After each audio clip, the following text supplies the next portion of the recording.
युद्ध विराम से जुड़ी हुई एक और बड़ी खबर जो यहां से निकल कर आ रही है वो भी आप जान लीजिए। इस घोषणा के बाद, युद्ध विराम की घोषणा के बाद ट्रंप प्रशासन ने इजरायल को फोन किया और ट्रंप प्रशासन की ओर से इजरायल को इस बात की जानकारी दी गई कि इस तरह से युद्ध विराम यहां पर हुआ है और 2 हफ्ते के अंदर तमाम जो उनकी डिमांड थी उसको अमेरिका यहां पर उठाएगा।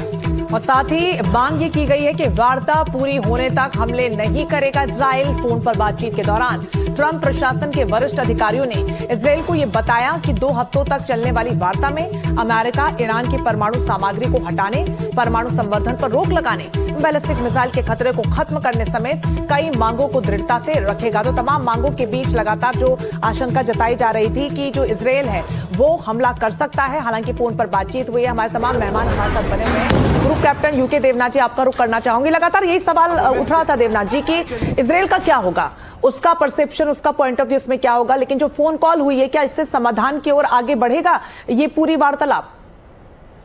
रंजना जी, नेतन्याहू का बार बार ये बयान आया है कि इजराइल की सबसे बड़ी चिंता ये है कि क्या ईरान वाकई एक न्यूक्लियर बॉम्ब बना रहा है। अगर ईरान एक न्यूक्लियर बॉम्ब बना रहा है तो जाहिर बात है उस न्यूक्लियर बॉम्ब का इस्तेमाल इजराइल के खिलाफ होगा। इसलिए नेतन्याहू पूरी कोशिश कर रहे हैं अपनी तरफ से कि अमेरिका और इजराइल मिलकर कुछ ऐसा कदम उठाएं ताकि ईरान मान जाए कि वो न्यूक्लियर बॉम्ब नहीं बना रहा।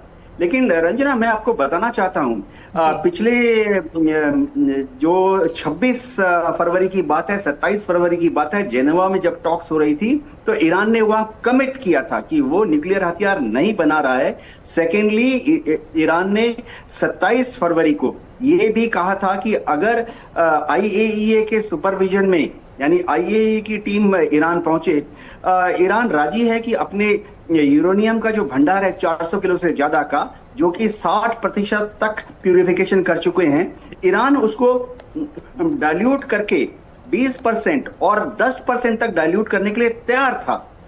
तो मेरे ख्याल से ईरान बहुत ही फेवरेबल टर्म्स एंड कंडीशन दे रहा है इजराइल को। जी, लेकिन यहाँ पर द्विवेदी जी, अब आगे क्या हो सकता है इसकी अगर संभावनाओं की हम यहाँ पर बात करें तो इस लड़ाई के बाद देखिए अमेरिका ने अपने सहयोगियों को, नेटो तक को नाराज यहाँ पर कर दिया लड़ाई के अंदर। और UNSC में जब ये मामला यहाँ पर पहुंचा, बहरीन के जो इसको लेकर गया कि स्ट्रेट ऑफ हॉर्मुज खोला जाए, तो रशिया और चाइना ने उसको वीटो कर दिया। ऐसे में कौन मुल्क किसके साथ खड़ा हुआ है और इस क्षेत्र की जो डेमोग्राफी है, जो राजनीति है, उसको आप कहां पर देखते हैं? देखिए, इसमें 3 बातें हैं। सबसे पहले जो सीज फायर होती है ये एक पॉज होता है। ये नहीं कि इस पे एग्रीमेंट के बाद आपकी शांति हो गई। और मैं खुद 1971 में मैं लड़ाई में था, तो सीज फायर तो 16 को ही हम लड़ते रहे, 18-19 तक भी। दूसरी बात है कि देखो एक बहुत बदलाव आया है, जैसे कि जियो पोलिटिकल आर्किटेक्चर में एक नया बदलाव आया है। और इस बदलाव में आप देखेंगे नए संगठन बनेंगे, पुराने संगठन टूटेंगे।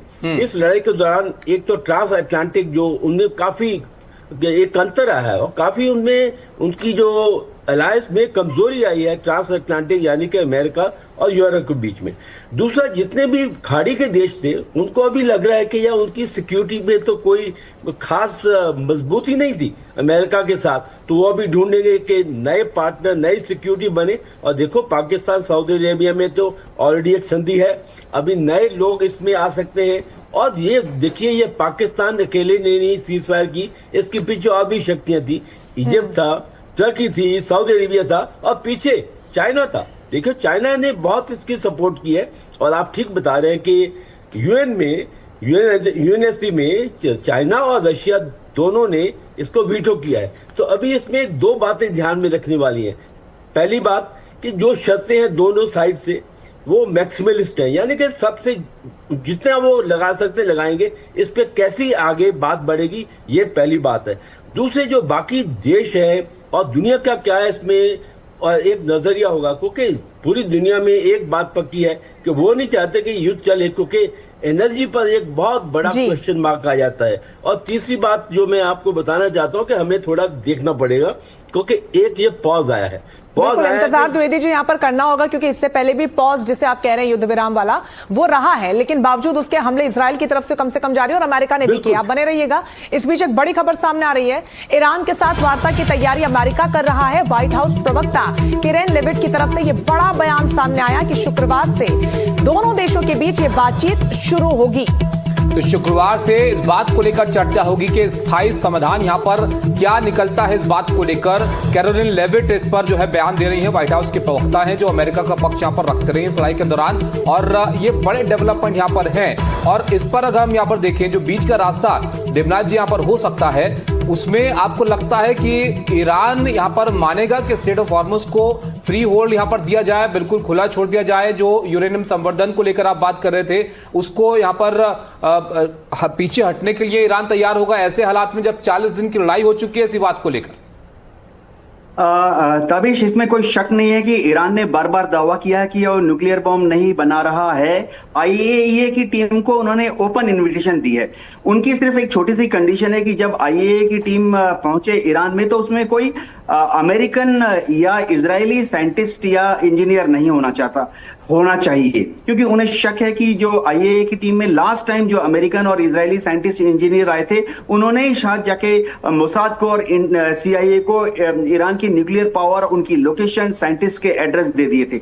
देखो, जहां तक स्ट्रेट ऑफ हॉर्मुज की बात है, ईरान ने तो बार बार डिक्लेयर किया है कि 27 फरवरी के पहले वो खुला था, और अब भी ईरान की ये पोजीशन है कि वह जो मित्र देश हैं उनके जहाजों को स्ट्रेट ऑफ हॉर्मुज से जाने देगा।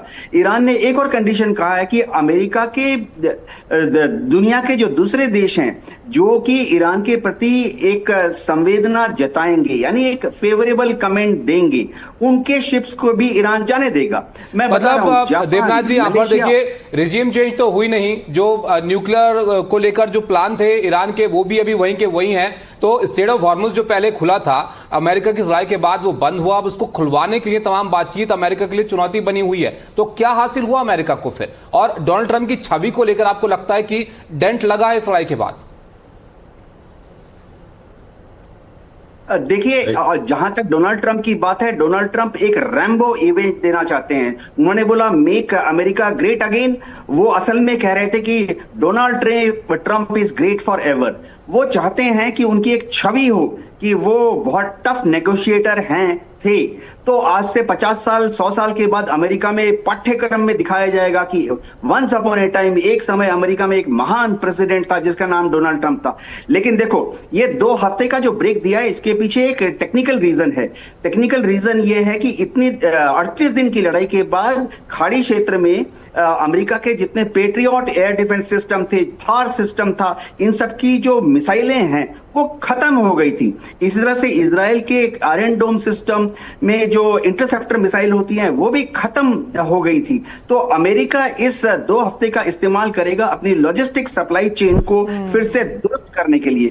मैं आपको बता देता हूं कि गल्फ में जो सेंट्रल कमांड है अमेरिका की, उसकी मिसाइलें खत्म हो गई हैं, लेकिन जो पैसिफिक कमांड है अमेरिका का, जो कि गुआम में है, जापान के ओकिनावा में है और दक्षिण कोरिया के बुसान में है, पैसिफिक कमांड के पास अभी भी बहुत बड़ी मात्रा में पेट्रियट एयर डिफेंस सिस्टम की जो मिसाइलें हैं वो हैं। तो उनको मूव किया जा रहा है। यूएस एयरफोर्स की जो स्ट्रेटेजिक एयरलिफ्ट कमांड है वो पर काम कर रही है, लेकिन उसमें 5, 6, 7 दिन का समय लगेगा। इसीलिए डोनाल्ड ट्रंप ने मैन्यूवरिंग की है 2 हफ्ते के ब्रीदिंग स्पेस। देवनाथ जी, बहुत बड़ा पॉइंट आपने यहाँ पर पुट फॉरवर्ड किया है कि इन 2 हफ्तों का इस्तेमाल कर सकता है अपने गोले बारूद को, हथियारे को, जखीरे को और ज्यादा बढ़ाने के लिए, क्योंकि कहीं ना कहीं इतनी लंबी जो जंग चली है उसमें हथियारों का जखीरा जो है वो डेफिनेटली खत्म हुआ होगा।